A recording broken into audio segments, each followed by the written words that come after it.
राम राम, जय हिंद। यार एक बहुत फ़नी इंसिडेंस हुआ कल रात में। मेरे पास एक फ़ोन आता है, यार मक्खी बड़ी डिस्टर्ब कर रही है। ठीक है, सामने पहले व्हाट्सएप आ रहा है, इस पर पर्सनल ट्रेनिंग के रिगार्डिंग तुम डिटेल ले सकते हो। कल हम वीडियो बनाने के लिए रेडी हो रहे थे, सारा सब कुछ कर रहे थे, तभी मेरे पास एक कॉल आता है कि भैया डॉक्टर साहब से बात कर लो। हम कन्फ्यूज़ हो गए कि किससे बात करनी है क्या नहीं। तो डॉक्टर साहब हमसे कहते हैं कि क्या ज्ञान दे रहे हो बच्चों को। तो हमने कहा क्या हो गया भैया, हमने कहा कर दिया। तो उसमें ये था कि किसी की रनिंग थी, किसी की रेस थी और डिफेंस की तैयारी कर रहा था वो, उसकी रनिंग थी। तो हमने बोल दिया था, डॉक्टर ने कहा 10 दिन का रेस्ट, हमने कहा 3 दिन में हम तुम्हें रेडी कर देंगे रनिंग के लिए। ठीक है, तो डॉक्टर ने उसी के थोड़ा अपोजिट बोल के कि हम डॉक्टर होकर 10 दिन में उसको नहीं करा पा रहे हैं रेस और तुम 3 दिन में करा दोगे। हमने उनके मुंह पे चैलेंज दिया, हमने कहा बस आप 3 दिन दो, हम इनको तैयार कर देंगे, ये रनिंग करके आएंगे। और ऐसा ही हुआ, क्योंकि आज वो रनिंग पे गया था। ठीक है, कल रेस्ट उसका कल कंप्लीट हो गया 3 दिन का और आज वो रनिंग पे गया था। और यकीन मानो उसकी रनिंग हम निकलवा के तुम लोगों को स्क्रीनशॉट भी दिखाएंगे। तो यहाँ पे हम किस टॉपिक पे बात कर रहे हैं उस पर समझते हैं। देखो, दौड़ के बाद अगर हमें चोट लग जाती, कुछ इंजरी हो जाती, तो हमें कितने दिन का रेस्ट लेना चाहिए।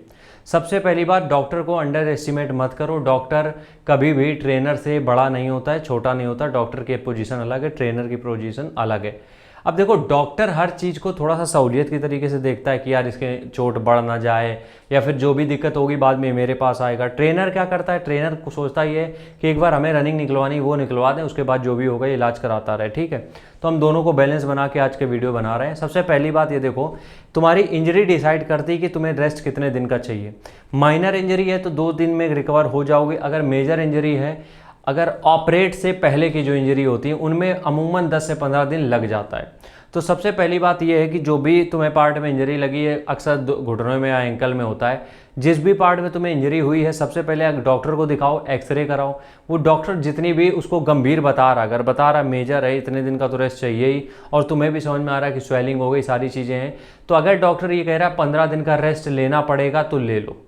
अगर तुम्हारी रनिंग को अभी भी 2 महीने पड़े हैं तो कोशिश ये करो, अगर उसने 15 दिन कहा है रेस्ट तो 15 दिन ले लो, क्योंकि वो डॉक्टर है, पढ़ाई करके आया है, कुछ ना कुछ सोच समझ के बता रहा होगा, इसे हवा में नहीं उड़ा दे रहा है।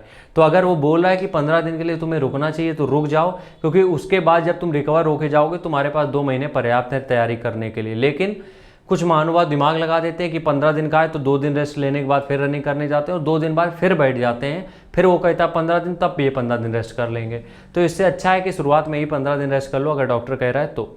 दूसरी चीज़, अगर तुम्हारे कुछ ऐसी इंजरी हुई है जो तुम्हें लग रहा है यार कुछ टूटा फूटा नहीं है, या तुम्हें लग रहा है कि चलो ठीक है काम चल जाएगा, तो काम चलने वाली इंजरी में भी एक दिन का रेस्ट देना पड़ेगा तुम्हें। क्योंकि क्या होता है, जो काम चलने वाली इंजरी होती है कि मतलब दर्द के साथ भी हम दौड़ रहे हैं, वो कोई बढ़िया ऑप्शन नहीं है, कोई बढ़िया 30 मार खा वाली बात नहीं है। नहीं, वो माइनर इंजरी तुम्हारी मेजर बन रही है, मतलब कि वो छोटी चोट बड़ी चोट की तरफ बढ़ रही है।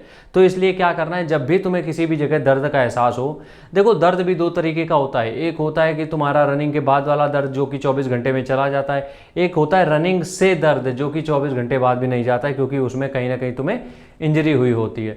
तो जब भी तुम्हें इस तरीके की माइनर इंजरी हो या फिर दौड़ के बाद तुम्हें फील हो रहा हो कि यार हल्का हल्का पेन हो रहा है या फिर पैर रखने में दिक्कत हो रही, तो 1 दिन का रेस्ट दे दो और उस 1 दिन के रेस्ट में खुद को तैयार कर लो। तैयार करने के लिए मतलब पता है यहाँ पे क्या है, तैयार करने का मतलब यहाँ पे यह है कि वहाँ पे जो भी तुम्हें मूव लगानी हो, वॉलिनी लगानी हो, बैंडेज लगाना हो, गर्म पट्टी लगानी हो, आइसिंग करनी हो, जो करना है वो कर लो 1 दिन का।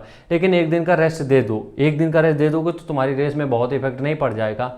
आखिरी बात अगर हम यहाँ पे ये करें कि अगर मान लो तुम्हारे पास 40 दिन का टाइम है, आज तुम्हें इंजरी हो गई, डॉक्टर 15 दिन के लिए रेस्ट के लिए बोल रहा है, तो कोशिश ये करो कि 5 दिन का कंप्लीट रेस्ट फिर भी लो।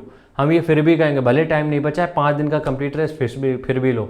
और 5 दिन का रेस्ट जब हो जाता है तो उसके बाद स्लो रनिंग से स्टार्ट करो। 5 मिनट एकदम स्लो पेस पे रनिंग करो, और जब वो स्लो पेस पे रनिंग करते करते आ जाएगा रिदम, बॉडी रिकवर हो जाएगी, फिर उसके बाद स्पीड बढ़ा सकते हो। लेकिन 5 दिन एटलीस्ट, मिनिमम 5 दिन तो कंप्लीट रेस्ट देना ही। उसके बाद भी जब दौड़ोगे तो स्लो दौड़ोगे, ये नहीं कि एकदम से बन गए मिल्खा सिंह, नहीं, धीरे धीरे रनिंग स्टार्ट करोगे। ठीक है, तो अगर चोट लगती तो इन चीज़ों का ध्यान रखो और डॉक्टर के रिकमेंडेशन को थोड़ा सा भेजे में घुसाओ। राम राम, जय हिंद।